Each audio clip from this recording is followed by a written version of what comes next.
جاؤ گے۔ افریقہ کا یہ بیٹا مسلمانوں کا ایک نیا ہیرو اس وقت سامنے کھڑا تھا۔ اس نے کہا تم اب ہمارے لوگوں کو اور بلیک میل نہیں کر سکتے، پیسے کے ساتھ، خوف کے ساتھ، ڈر کے ساتھ اور مزے کے ساتھ نہیں، اب اور نہیں ہوگا، بہت ہو گیا۔ تم نے تھامس کو تو مار دیا لیکن اس کی سوچ کو نہیں مار سکے۔ آج شاید تم ابراہیم کو بھی مار دو۔ مجھ پہ 17-18 حملے ہو چکے ہیں لیکن اللہ نے مجھے بچا لیا۔ شاید اگلی بار میں نہ بچوں لیکن اس سوچ کو نہیں مار سکو گے۔ اب افریقہ کی آزادی یقینی ہے۔ میں نے برکینا فاسو کو آزاد کر لیا ہے، اب تم اس پہ دوبارہ قبضہ نہیں کر سکتے۔ تم مجھے مارو گے تو اب 1000 نہیں 1,00,000 ابراہیم نکلے گا۔ صبح 6 بجے یہ افریقہ کا بیٹا ایک بار پھر اپنی قوم سے مخاطب تھا۔ اس نے اپنے لوگوں کو کہا کہ میں آج پھر مخاطب ہوں، اور لوگوں نے کہا اگر ابراہیم 6 بجے مخاطب ہے تو کوئی نئی کہانی ہے۔ اس نے کہا ہم نے اپنی زندگی اور افریقہ کی تاریخ کی سب سے بڑی ڈرامائی صورتحال آپ کے سامنے رکھنے جا رہا ہوں۔ اس کے پیچھے 17 سوٹ کیس تھے۔ اس نے کہا ان 17 سوٹ کیسوں کی کہانی یہ سمجھے پورے افریقہ کی کہانی ہے۔ آج میں آپ کو اپنی قید اور آزادی کی ایک ایک منٹ کی صورتحال سے آگاہ کرتا ہوں۔ ابراہیم کا یہ تاریخی خطاب جب ختم ہوا تو برکینا فاسو کی گلیوں میں لوگ آزادی کے نعرے مار رہے تھے اور برکینا فاسو زندہ باد، آزادی زندہ باد، فرانس کلونین ختم کرنے کے جشن منا رہے تھے اور اپنے صدر ابراہیم تراوی کو یہ یقین دلا رہے تھے کہ قوم کا بچہ بچہ تمہارے ساتھ ہے، اب ہم دوبارہ یہ نہیں ہوں گے۔ تو فرانس میں میٹنگز ہو رہی تھیں، پوری دنیا کو لائیو دکھایا جا رہا تھا۔ میں بھی وہ فوٹیج یہاں دکھا سکتا ہوں لیکن کاپی رائٹ آتا ہے۔ میں نے کل بھی ایک ویڈیو لگانے کی کوشش کی تو اس پہ کاپی رائٹ آ گیا۔ اس لیے برکینا فاسو کا یہ مجاہد اپنی زندگی آگے لے کے چل رہا ہے۔ ابراہیم تراوی اس وقت دنیا کا سب سے مقبول ترین لیڈر بن گیا ہے جو اپنے لوگوں کی ترجمانی کر رہا ہے۔ فرانس کے ایمبیسڈر نے پریزیڈنٹ نے کہا اتنی بری صورتحال پہ وزیر خارجہ ہمیں انٹروین کرنا چاہیے اور ہم برکینا فاسو میں فور انٹروین کر کے فوجیں بھیجتے ہیں۔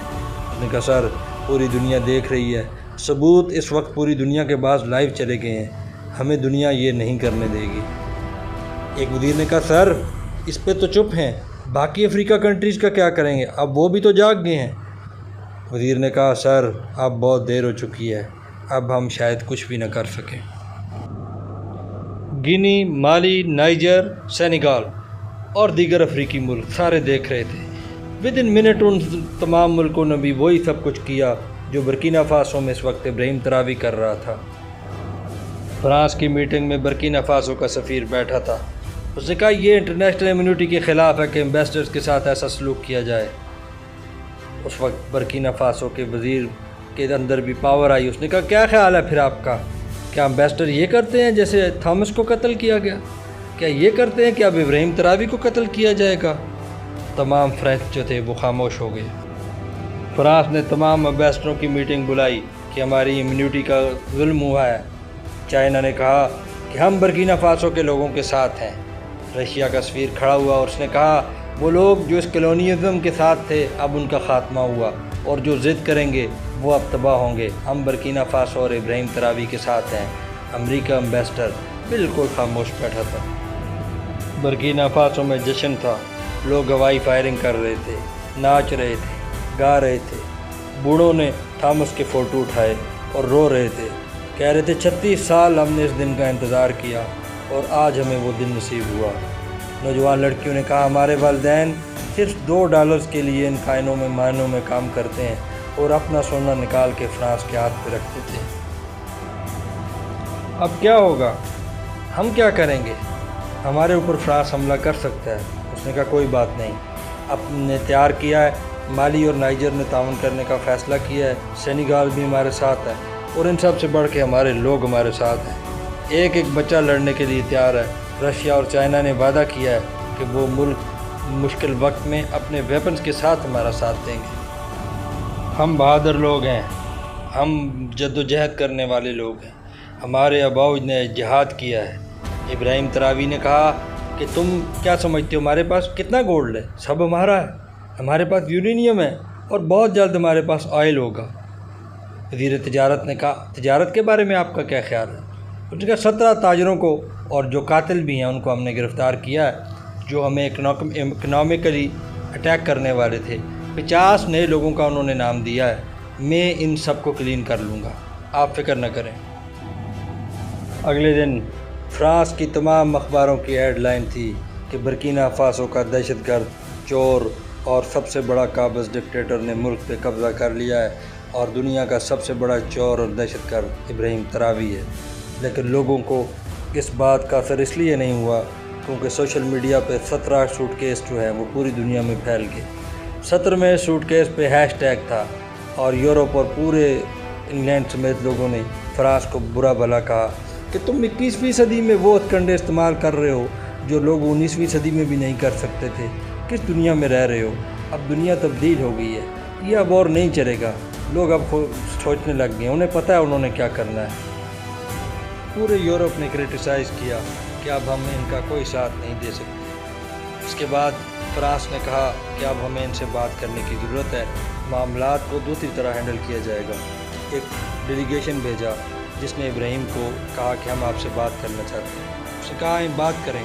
وہ آئے، بیٹھے، انہوں نے کہا سر ہم آپ سے بات کرتے ہیں۔ ابراہیم نے کہا سب سے پہلے یہ بتاؤ 87 میں تم نے تھامس کو قتل کیا؟ سر اس پہ بعد میں بات کریں گے۔ اس نے کہا بعد میں بات کریں گے؟ وہ اٹھا، اس نے کہتے اوکے سر ہم بات کرتے ہیں، کچھ مسٹیکس ہم سے ہوئی ہیں۔ مسٹیکس؟ ایک لیڈر کو، ملک کے پریزیڈنٹ کو قتل کیا اور کہتے ہو مسٹیکس ہوئی ہیں؟